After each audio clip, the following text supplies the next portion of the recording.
Mesdames et messieurs, bonjour, bienvenue si vous nous rejoignez dans ce deuxième numéro du grand dossier sur Afro Info. Désaccord en 3 et à la une de cette deuxième production, il s'observe un calme sur toutes les lignes de front. C'est 11 juin 2024 et ce après une journée très agitée, très mouvementée sur toutes les lignes de front. Les forces armées de la République démocratique du Congo, aux côtés de jeunes résistants Wazalendo, ont découvert la nouvelle tactique des terroristes M23 qui ont dupliqué la même stratégie, la même méthode qu'ils avaient utilisée à Saké, à Kanyabayonga pour terroriser et pousser la population qui résistait encore à fuir. Hier, les terroristes du M23 ont largué plusieurs bombes dans la cité de Kanyabayonga, une attaque qui a coûté la vie à un civil et a blessé 11 autres personnes qui ont été prises en charge dans une structure de santé locale. Les forces armées de la République démocratique du Congo et les jeunes résistants Wazalendo maintiennent les contrôles de la cité de Kanyabayonga malgré les ambitions et des multiples tentatives des terroristes du M23 de prendre le contrôle de la cité stratégique de Kanyabayonga.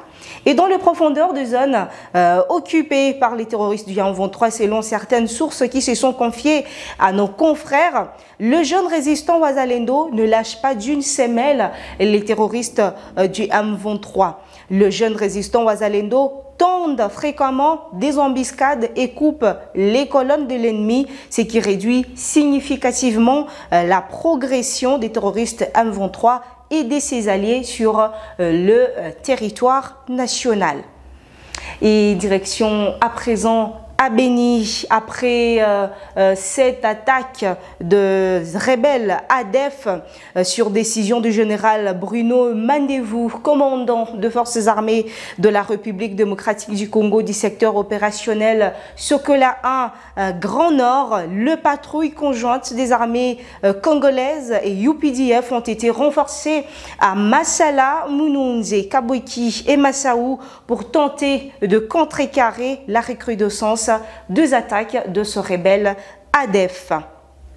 Et puis parlons à présent de plus de 100 leaders communautaires de communes de Moulekera et de Bungulu situés respectivement dans la ville de Béni et dans les territoires de Béni au Nord Kivu qui ont été outillés sur la loi portant réserve armée de la défense.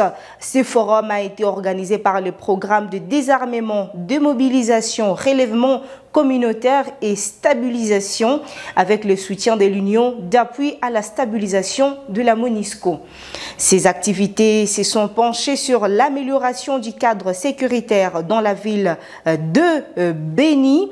Maître Omar Kavota, chef d'antenne du PDDR CS Béni, principal facilitateur de ces travaux, a émis le vœu de voir les habitants de cette partie du Nord Kivu poser de gestes en faveur de la réduction de membres de groupes armés et de leur désarmement et de mobilisation.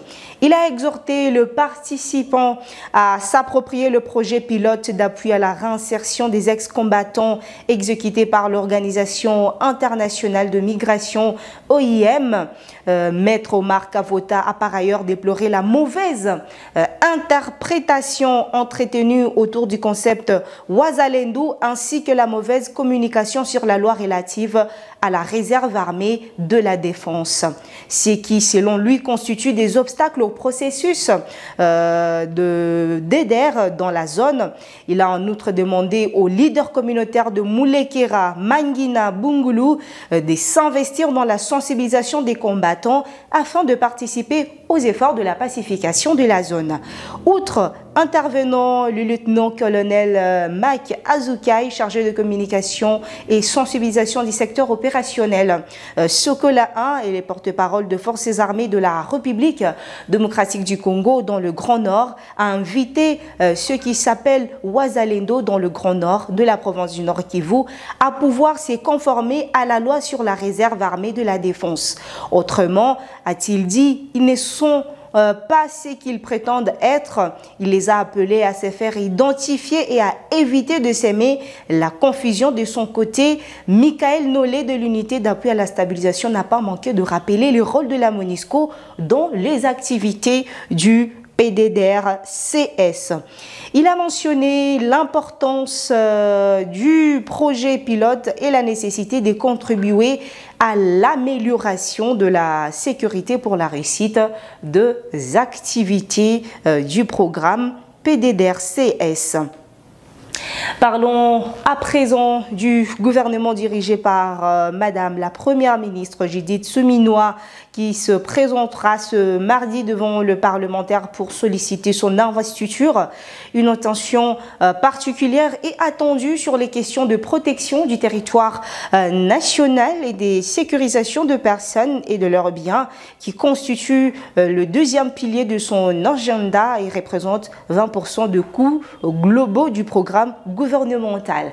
Madame Judith Suminwa mise sur la mise en orbite cette année de la loi de programmation militaire 2022-2025, estimée à $1 milliard par an. Le programme prévoit notamment de poursuivre le programme de recrutement au sein de forces armées de la République démocratique du Congo afin de rajeunir les troupes et de dégager les inactifs. Il inclut également la dotation continue de FARDC en équipement et matériel militaire adapté aux menaces actuelles et futures, ainsi que la maintenance régulière de ces équipements. En parallèle, le gouvernement attend mettre en œuvre la loi instituant la réserve armée de la défense. À cet effet, le lieutenant-général David Padiri Boulonda a été nommé coordonnateur national de la réserve armée et de la défense de la République démocratique du Congo. Et c'est par ici que nous mettons un point à cette production. Grand merci à vous tous, fidèles téléspectateurs de notre chaîne. Ça pour autant oublier de remercier en particulier Amon Rakier of Tumba, Paul Boavida, Freddy Ampoy, Jamari Mouchagaloussa, Travel the World, Jean-Luc Boek et Benjamin Fundou. Merci à vous également, très chers fidèles téléspectateurs d'Afro-Info 1043. N'oubliez pas de liker ces petits gestes qui vont nous faire du bien. Abonnez-vous si vous êtes nouveau ou nouvelle à la chaîne et n'oubliez pas d'activer la petite cloche de notification.